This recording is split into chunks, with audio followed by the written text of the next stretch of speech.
হে তরুণ যুবকেরা, বিশ্বনবীর মুহাজির সাহাবীরা আর দেরি করলেন না।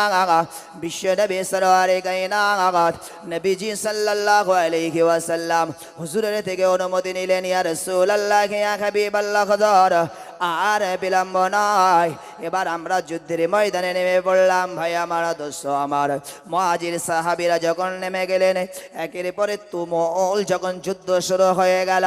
হে তরুণেরা, যুবকেরা, হে আমার মুরব্বিয়ানেরা, ওই যুদ্ধের ময়দানে উদবা শেষ হয়ে গেল, সাইবা শেষ হয়ে গেল, খালিদ ইবনে মুগিরা শেষ হয়ে গেল, আর এদের দলের নেতা আবু জাহিল, এই আবু জাহিলকে মারার জন্য বিশ্বনবী সরওয়ারে কায়নাত নবীজি সাল্লাল্লাহু আলাইহি ওয়াসাল্লামের দরবারে দুটো বাচ্চা ছুটে এসেছে, যাদের নাম বলা হয়েছে হযরতে মুআজ ইবনে জাফর, কেউ বলেছেন মুআজ ইবনে আমার।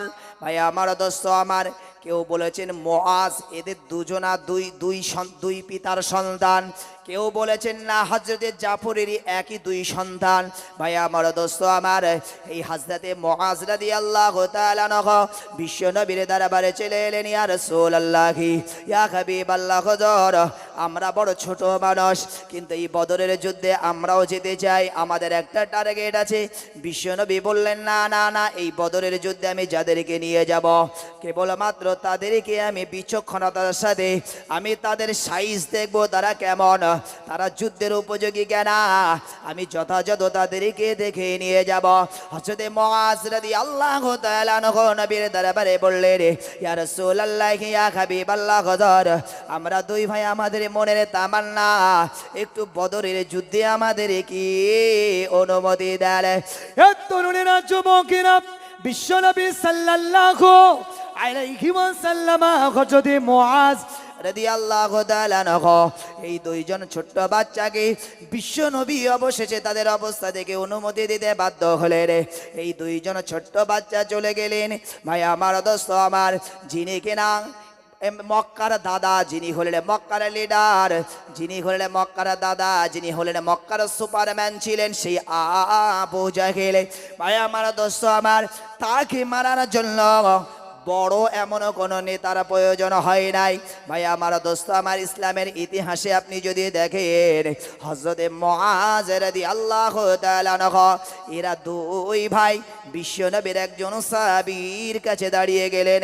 এই বিশ্বনবীর সাহাবীকে ডান দিক থেকে সাহাবী হযরত মুআজ, ছোট্ট একজন বালক, সে আসলে আবু জাহেলকে মারবে বলে তার মনের ইচ্ছা। ওই ছোট ভাইকে সে বলবেন না, আস্তে আস্তে বলছেন, হে নবী সাহাবী, একবার বলো, আমি একটু জানতে চাই এখানে আবু জাহেল ব্যক্তিটা কি।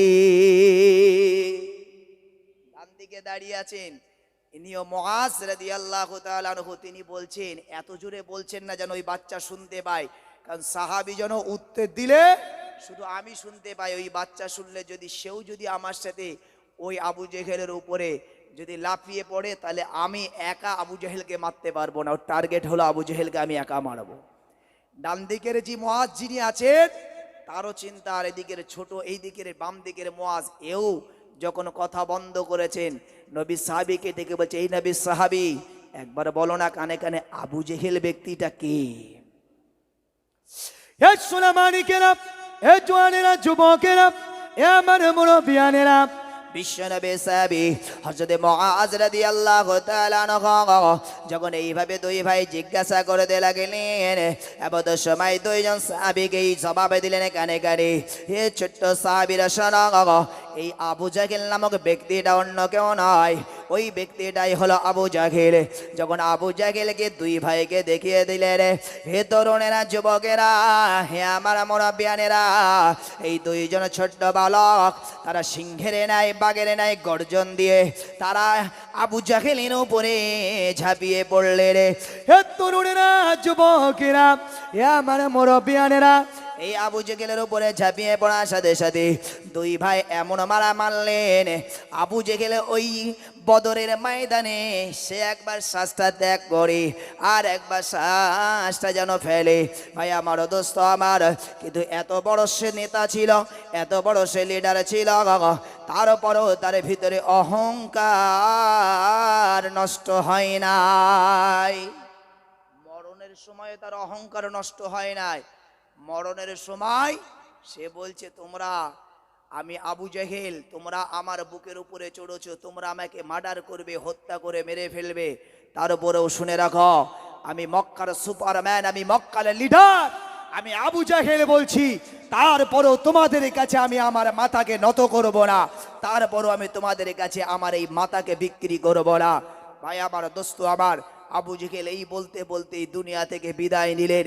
ভাই আমার দোস্ত আমার, বিশ্বনবী সরওয়ারে কায়নাত নবীজি সাল্লাল্লাহু আলাইহি ওয়াসাল্লাম, তিনি যখন দ্বীন ইসলাম, যখন মহান আল্লাহ নবুয়ত দিয়েছেন তার উপরে, তিনি যখন দ্বীন ইসলাম প্রচার করেন, মাঝে মাঝে বিশ্বনবী সাল্লাল্লাহু আলাইহি ওয়াসাল্লাম তিনি আল্লাহর কাছে চাইতেন, আল্লাহ, আমি গোপনে গোপনে ইসলাম প্রচার করছি, যদি আজ ইসলামের পক্ষে আমার চাচা আবু জাহেল অথবা যদি উমারে ফারুক আমার পক্ষে চলে আসতো, আল্লাহ, আমার ইসলাম প্রচার করতে সুবিধা হতো। নবীজি দোয়া চাইতেন এই চাচা আবু জাহেল, উমারে ফারুকের জন্য।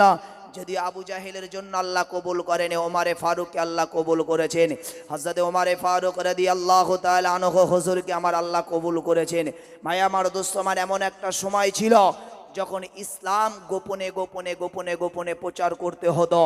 এদের এত বিদ্রোহ ছিল, এরা এত হিংস্র ছিল, যা নবীজি সাল্লাল্লাহু আলাইহি ওয়াসাল্লাম তাকে ইসলাম প্রচারের স্বাধীনতা তারা দেয়নি। একটা সময় হলো মক্কা থেকে হিজরত করে আমার আপনার নবীকে মদিনার জমিনে চলে যেতে হয়েছে। ভাই আমার দোস্ত আমার, আমি অত লম্বা চওড়া নয়, খালি আমি বলেছিলাম এই রমজানুল মোবারক মাস ইমানদারের জন্য শক্তি প্রদর্শনের মাস, ইমানদারের জন্য এই রমজানুল মোবারক মাস হলো বারাকার মাস, ইমানদারের জন্য এই রমজানুল মোবারক মাস হলো তার জীবনের পাপ, তার জীবনের অন্যায়গুলো ধূলিসাৎ করে দেওয়া, পুড়িয়ে ছারখার করে দেওয়ার মাস। একবার জোরে বলুন সুবহানাল্লাহ। কারণ এই তো সেই রমজানুল মোবারক মাস, যেই রমজানুল মোবারক মাসে আমরা অবস্থান করছি। মহান আল্লাহ পাকের নবী সাল্লাল্লাহু আলাইহি ওয়াসাল্লাম বললেন, হে দুনিয়ার মুসলমান শোনো, যখন রমজানুল মোবারক মাস যখন তোমাদের সম্মুখে চলে আসে, ওই সময় মহান আল্লাহ পাক আরশে আজিম থেকে তিনি আওয়াজ দিতে থাকেন, এ আমার রহমতের ফেরেশতারা, কারা আছো জাহান্নামের দরজায় পাহারাদার, আমি রব, আমি আল্লাহ তোমাদেরকে হুকুম করছি, তাড়াতাড়ি জাহান্নামের দরজাটা বন্ধ করে দাও। একবার জোরে বলুন সুবহানাল্লাহ। এই তো সেই রমজানুল মোবারক মাস, যেই রমজানুল মোবারক মাসে আল্লাহ জাহান্নামের দরজাটাকে বন্ধ করে দেন।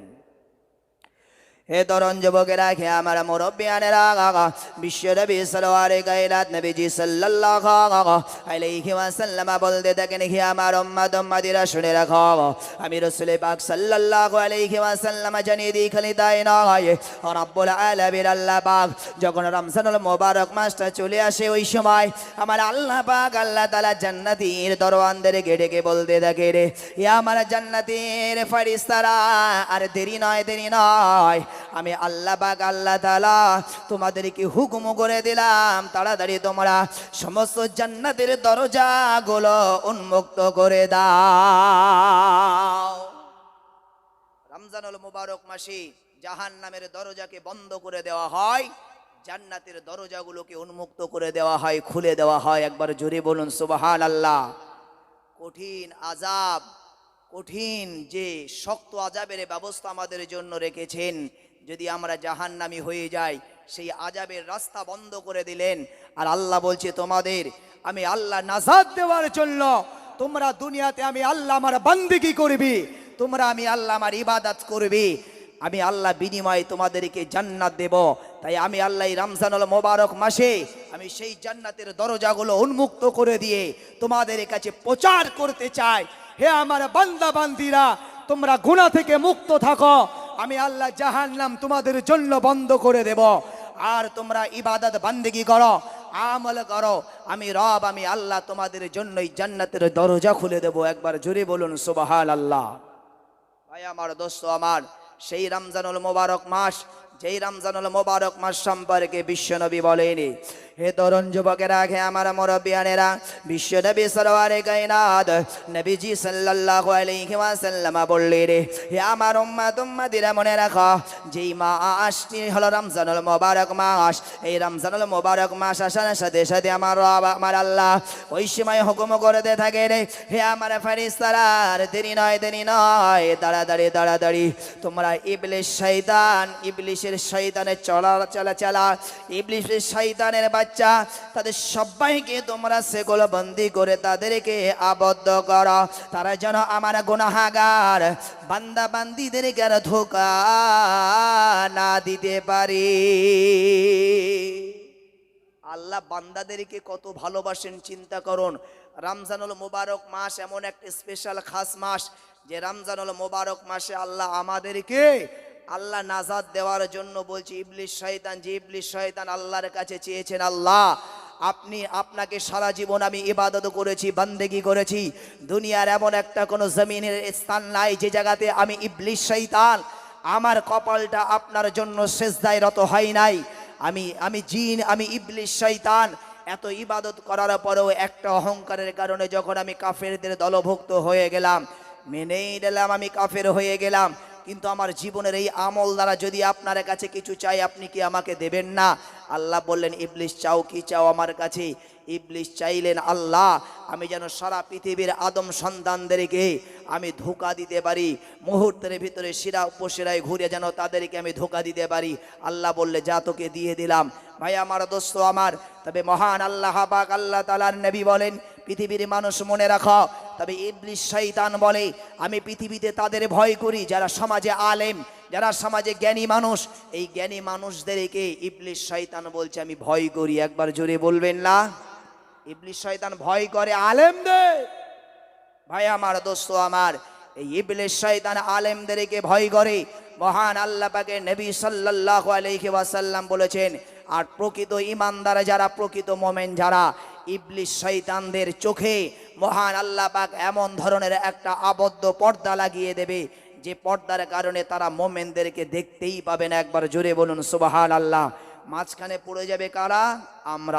আমরা যারা আছি, না আমরা প্রকৃত আলেম হতে পেরেছি, না আমরা প্রকৃত মুমিন হতে পেরেছি, ইবলিসের ধোঁকা আমাদের জন্য।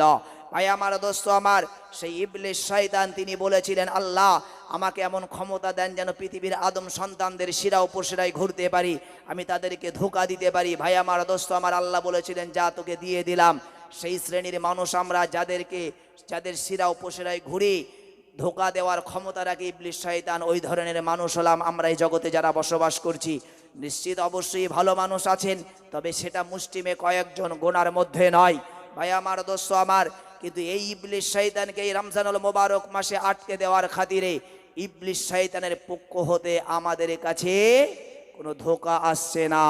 ভাই আমার, দোস্ত আমার, একটা দিক যেমন মনে রাখতে হবে, প্রবাহিত কোনো একটা যদি পানিকে যদি এক চান্সে বন্ধ করে দেওয়া হয়, মনে করুন আপনি আপনার মোটরের পানি আপনি ছেড়েছেন, যদি একটা পর দিয়ে নালা দিয়ে সেই পানিটা বার হয়, আপনি মোটরটা বন্ধ করার সাথে সাথে কি আপনার পরের ওই প্রবাহিত পানি কি বন্ধ হয়ে যায়? কিছুক্ষণ তো ওই পানিটা চলতে থাকে, চলমান থাকে।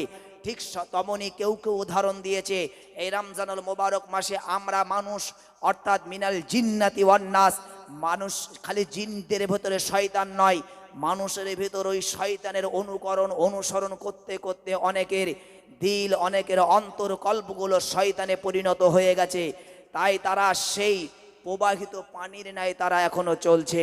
ভাই আমার, দোস্ত আমার, হয়তো পৃথিবীতে আমরা এই রমজানুল মুবারক মাসে অনেকে গুনাহ করছি, কিন্তু যদি রমজানুল মুবারক মাসে ইবলিস শয়তানকে যদি ছাড়া থাকতো, ভাই আমার, দোস্ত আমার, এখন যদি 50টা মসজিদে রোজাদারের ইফতারি হয়, আমার মনে হয় ইবলিস শয়তান থাকলে 20টা রোজাদার খুঁজে পাওয়া যেত না।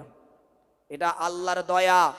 আল্লাহ উম্মতে মুহাম্মাদিকে এত ভালোবাসেন, আল্লাহ উম্মতে মুহাম্মাদিকে এত সম্মান দিয়েছে, এত ইজ্জত দিয়েছেন, যে উম্মতে মুহাম্মাদিকে আমার আল্লাহ নাজাত দিতে চান। একবার জোরে বলুন সুবহানাল্লাহ। উম্মতে মুহাম্মাদি গুনাহ করবে, পাপ করবে, আল্লাহ বলছে আমি ক্ষমা পাওয়ার জন্য আমি আল্লাহ সুযোগ করে দিই।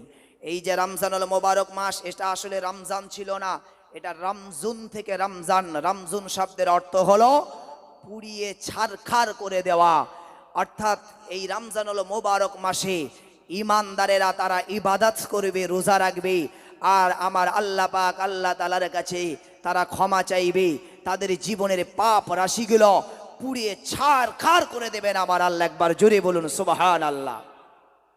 হে তরুণ যুবকেরা, হে আমার মুরব্বিয়ানেরা, এই রমজানুল মোবারক মাস, এই রমজানুল মোবারক মাসে আমরা যদি ক্ষমা না পাই, বিশ্বনবী সরওয়ারে কায়নাত নবীজি সাল্লাল্লাহু আলাইহি ওয়াসাল্লাম বলেছেন, হে আমার উম্মত-উম্মতিরা মনে রাখো, রমজানুল মোবারক মাসে যারা ক্ষমা পেল না, আমি বিশ্বনবী সরওয়ারে কায়নাত নবীজি সাল্লাল্লাহু আলাইহি ওয়াসাল্লাম ওই মানুষগুলোর জন্য আমার পক্ষ থেকে বদদুয়া করে দিলাম, তারা ধ্বংস হয়ে যাক, তারা শেষ হয়ে যাক। হে তরুণেরা, যুবকেরা, হে আমার মুরব্বিয়ানেরা, এই রমজানুল মোবারক মাসে আমরা যারা মুসলমান বলে দাবিদার, আমরা যারা ইমানদার বলে দাবিদার, ভাই আমার দোস্ত আমার, আমরা মুসলমান ঘরে জন্ম নেওয়া সূত্রে আমরা মুসলমান, আমরা ইমানওয়ালা ঘরে জন্ম নেওয়া সূত্রে আসলে ইমানদার। বাস্তবিক যদি আমরা মুসলমান বলে দাবি করি, এটা কোরআন এবং হাদিসের আলোকে আপনি কি মুসলমান বলে সাব্যস্ত আপনি করতে পারবেন না? হে তরুণেরা, যুবকেরা, হে আমার মুরব্বিয়ানেরা, রমজানুল মোবারক মাস এলো, আর এই রমজানুল মোবারক মাসে মুসলমান দিনের বেলা খাওয়া দাওয়া করল, হতে পারে? সম্ভব কখনোই নয়। মুসলমান রমজানুল মোবারক মাসে তারা খাওয়া দাওয়া করবে, রোজা থাকবেন, এটা হতে পারে না। ভাই আমার দোস্ত আমার, বিশ্বনবী মুসলমানের জন্য কখনো কি বদদুয়া করেছেন? কোরআন শরীফে মহান আল্লাহ বললেন, হে দুনিয়ার মানুষ শুনে রাখো, আমি রব্বুল আলামিন আল্লাহ পাক আল্লাহ তাআলা জানিয়ে দিলাম, পৃথিবীতে যারা নবীর উম্মত শুনে রাখো, আমি রব্বুল আলামিন আল্লাহ পাক আল্লাহ তাআলা তোমাদের কাছে এমন একজন নবী, এমন একজন রাসূল, এমন একজন পয়গম্বরকে তোমাদের কাছে প্রেরণ করেছি, দুনিয়ায় তার উম্মত যদি ব্যথা পায়, তার উম্মত যদি কষ্ট পায়, আমি রব্বুল আলামিন আল্লাহ পাক জানিয়ে দিলাম, আমার প্রিয় নবী মুহাম্মদ সাল্লাল্লাহু আলাইহি ওয়াসাল্লাম তিনি নিজেই কষ্ট পান। একবার জোরে বলো, উম্মতের কষ্টে নবীজি নিজেই কষ্ট পান। আর নবীজি সাল্লাল্লাহু আলাইহি ওয়াসাল্লাম যার উম্মতের, যার জন্য নবীজি বদদুয়া করছেন, তিনি কি নবীর উম্মত হতে পারেন? আসলে সেই মানুষগুলো নবীজির উম্মতই নন।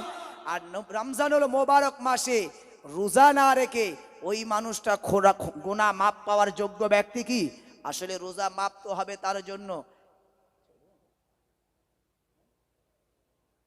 আচ্ছা, মাশাআল্লাহ। যাই হোক, রমজানুল মোবারক মাস আপনারা অনেকেই এসেছেন, আলহামদুলিল্লাহ। আমি আলোচনা আর দীর্ঘায়ু করলাম না। এখন আপনারা যারা এদিক ওদিকে ছড়িয়ে ছিটিয়ে আছেন, সবার উদ্দেশ্যে আমি বলছি, যারা হুজুর কেবলা আমাদের মধ্যে এসেছেন, তিনি আসরের নামাজের পরে পড়িয়ে উঠবেন ইনশাআল্লাহ। আপনারা কেউ এদিক ওদিকে ছড়িয়ে ছিটিয়ে থাকবেন না। আজ আসরের আজান হবে 4:10, 4:20 জামাত হবে।